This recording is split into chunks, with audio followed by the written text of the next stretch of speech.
Okay, problem number 4. At a certain refinery, the refining process requires the production of at least 2 gallons of gasoline for each gallon of fuel oil.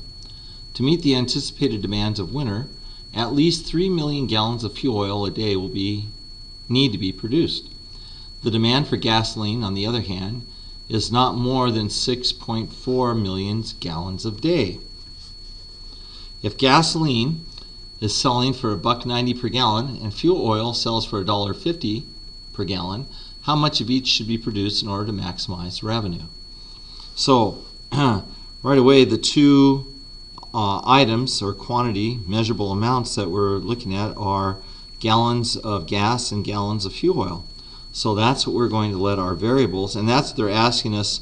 That's the question it's asking, is how much of each should be sold in order to maximize the revenue. So we're going to define the variable. We will let x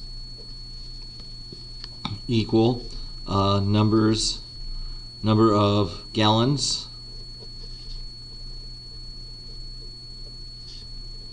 of gas, and we're going to let y represent the number of gallons of fuel oil.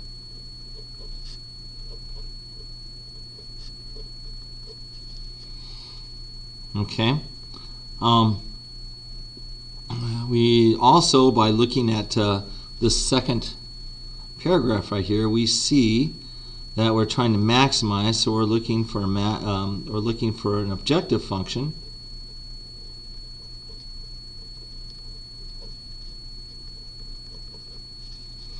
Our objective function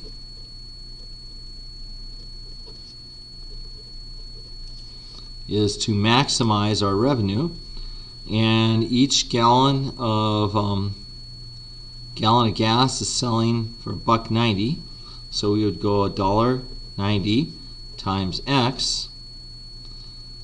So this expression represents the profit revenue for the gas, and plus $1.50 times y equals revenue max. Okay, so that's our objective function.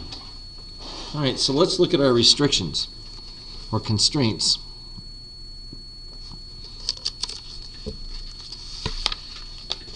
Okay, so the first constraint is this. I have at least 2 gallons of gas for every gallon of oil.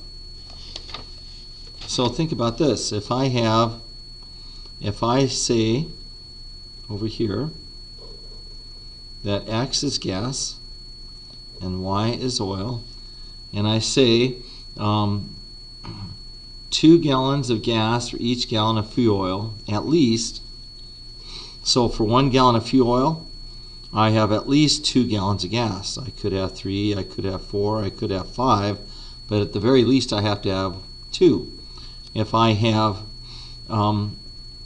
2 gallons of fuel oil, I'm going to have at least 4, if not more, gallons of gas.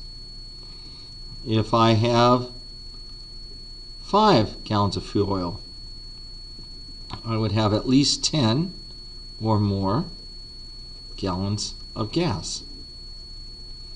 So you can see there's a linear relationship, and I look at this, I'm saying, oh, my change in y, here I went up 1, here I went up 2, here I went up 3, here I went up 6. So I'm looking my change of y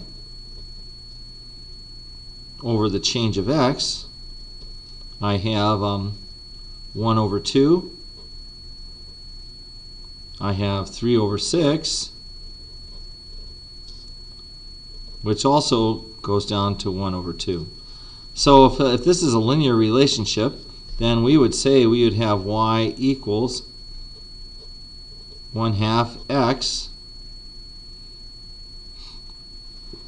And if I didn't have any fuel oil, I wouldn't have any gas. So plus 0. Now we need to decide which is there more gas than fuel or more gas than oil? Yeah, so gas is going to be greater, so the arrow is going to be going in this direction. So we come up with an inequality: y is less than or equal to 1/2 x. All right, so that's one of the constraints. If we look at this part of the problem, that takes care of this part right here.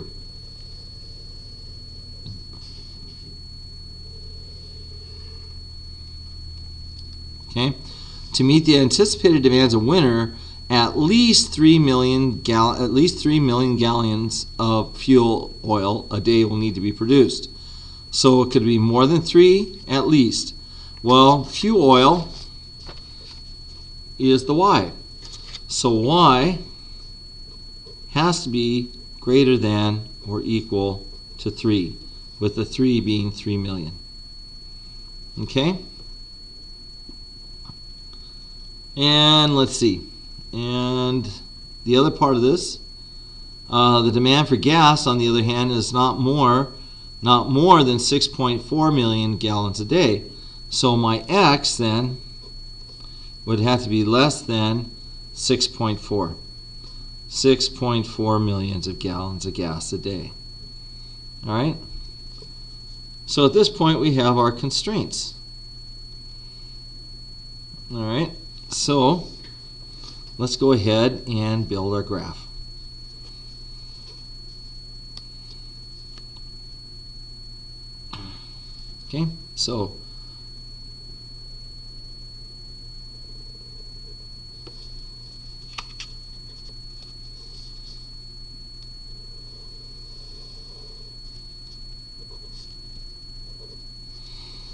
Okay, so again, X is gasoline,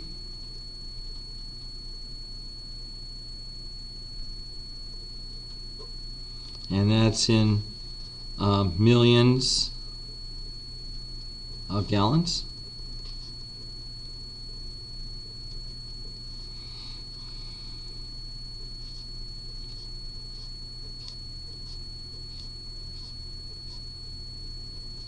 So that represents 10 million gallons right there.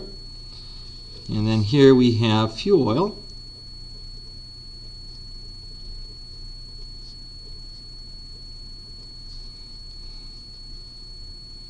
Also in millions.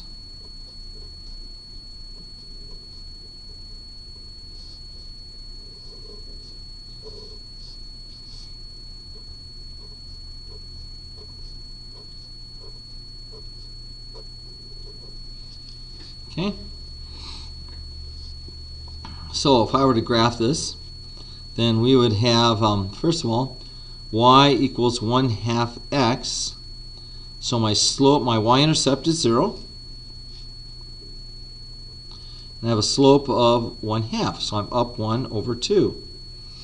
Or you could say I am up 5 over 10. So let's go up there. 1, 2, 3, 4, 5. Then over 10. 1, 2, 3, 4, 5, 6, 7, 8, 9, 10.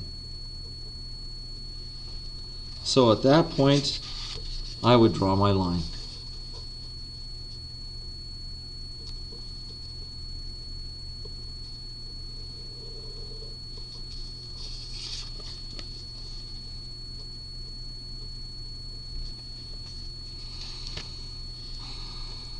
And I would be shading downward.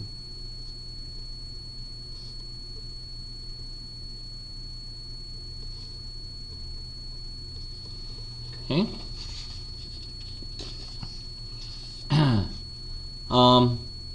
So that takes care of that inequality. Y greater than or equal to 3. So that's going to be a horizontal line crossing the y-axis at 3. So I would be coming right here. and drawing a horizontal line at 3. Okay, and greater than means I'm shading up.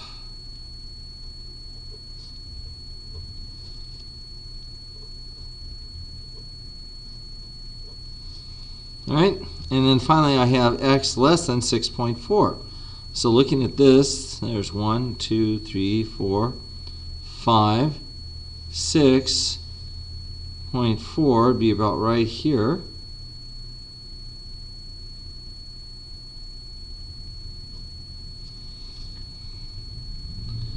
And I don't know if you can see this, but that's going to be a tiny, tiny, tiny triangle.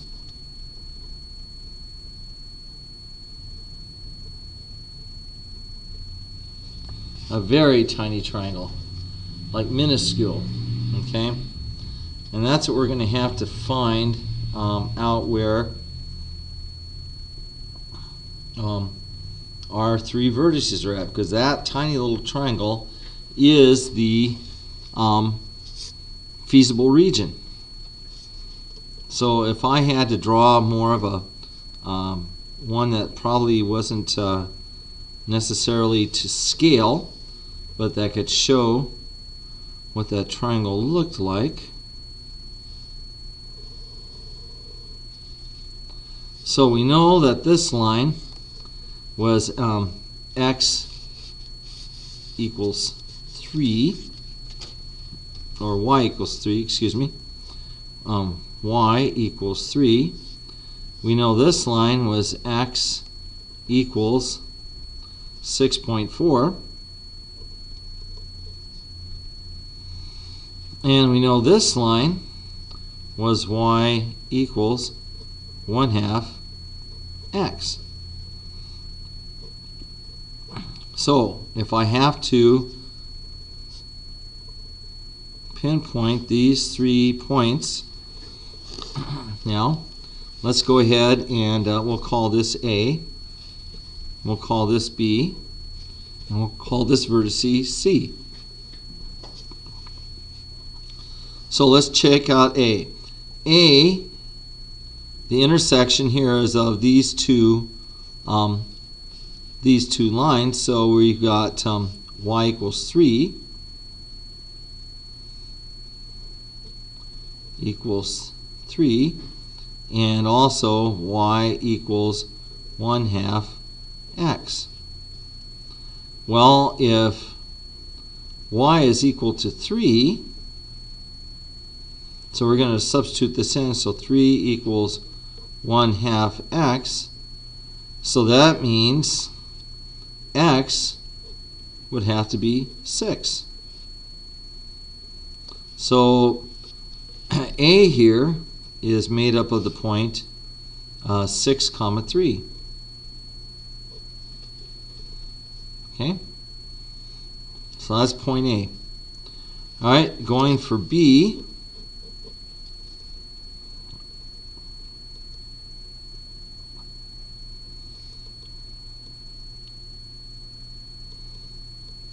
Well, B, the x coordinate is 6.4.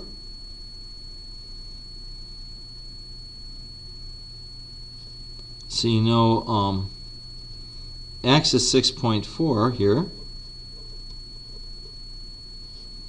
So now we just need to figure out what y is. Well, so looking at point B, so we know that on that coordinate x equals 6.4, but that intersects the line y equals 1/2 x. So y then would be 1/2 of 6.4.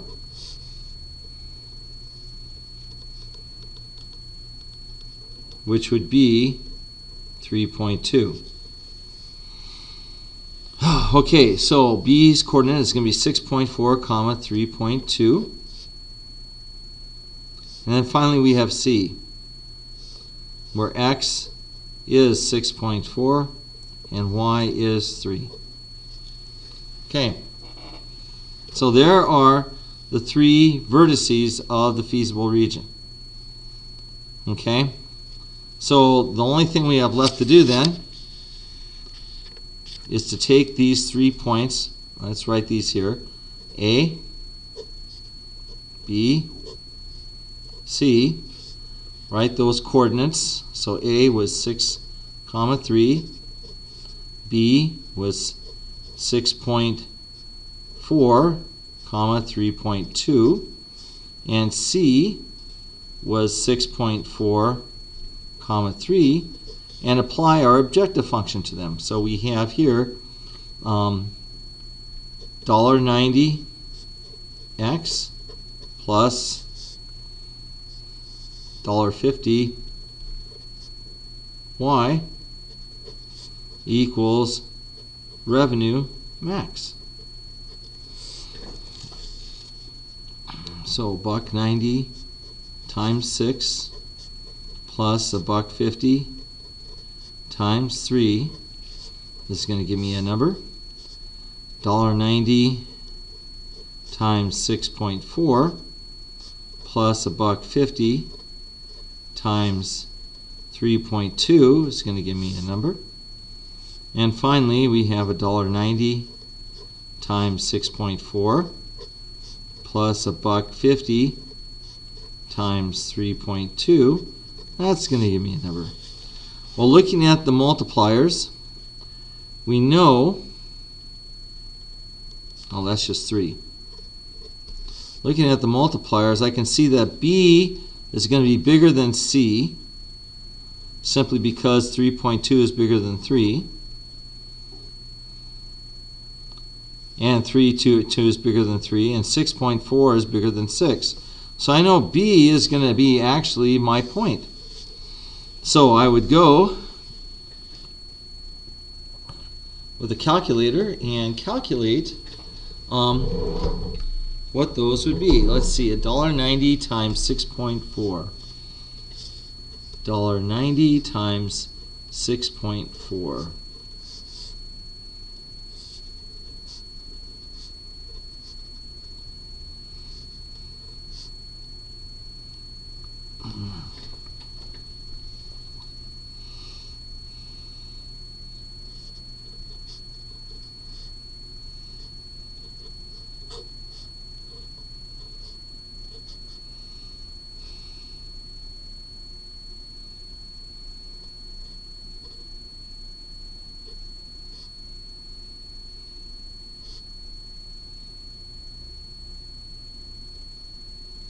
$12.16.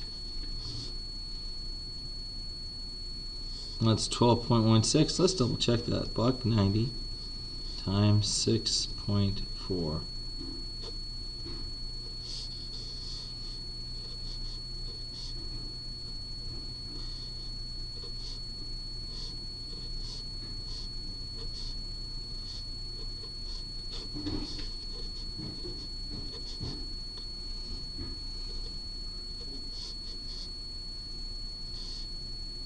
Yep, $12.16.